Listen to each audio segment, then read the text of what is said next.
Ya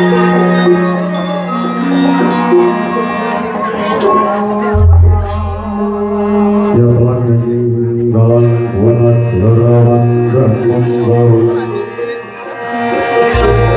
timon lerada kunang surut soro depan padang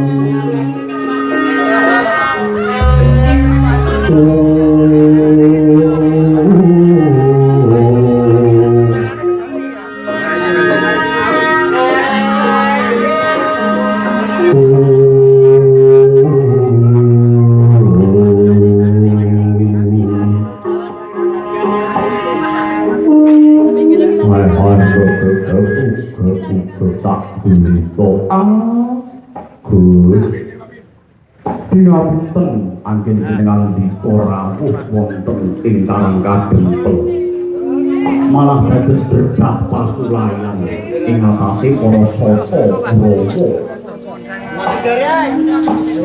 luruk wonten ing madyaning jadwalnya putih mulai Pak sayu mongko kados dalem menika namung sak jadwalnya putih mulai Pak jadwalnya putih mulai kula mboten wantun paring tutur-tutur kandheng menika masalah keluarga antaraning Pandhawa kaliyan Kurawa. Nadyan dikaya ngapa kathah ingkang sami ngendikaaken Kurawa kalih Pandhawa mboten wates dados setunggal ning parandene ampun ngantos dados bocah pasulayan kabeh mekaten Ndara. Niki sedaya awit saking kalpatan anak kula Bagong anggene tansah kataruku manake kepengin badhe ambangun wujuding dusun menika supados dados dusun ingkang saestu edipeni ngaten Gus Kakang Semar. Kula wis dadi janjine Janaka.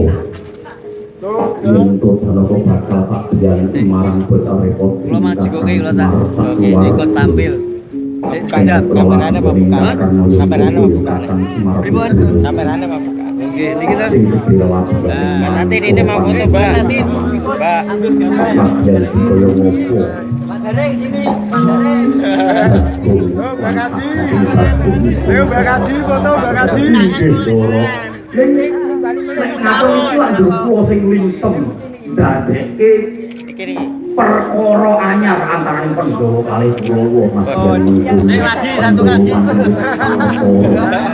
Mapan ana ing negara Wirata. 1 2 Negara Ngamarta isih 1 2 kadang-kadang para saka Kurawa. Luwih lara rasane atiku yen to aku durung bisa nyuwuhake Kanjeng Koko Prabu ana ing sampar kepraben. alhamdulillah Iki Pandhawa dadi wong apa sidul ulang dulu ngenger ana ing praja Wirata Kakang Semar. Ya langring kalanggon lara pangkang muntar inon lir beko nang sungsore tambatan kasur bacaring purnaming gegono dasari mongso katiga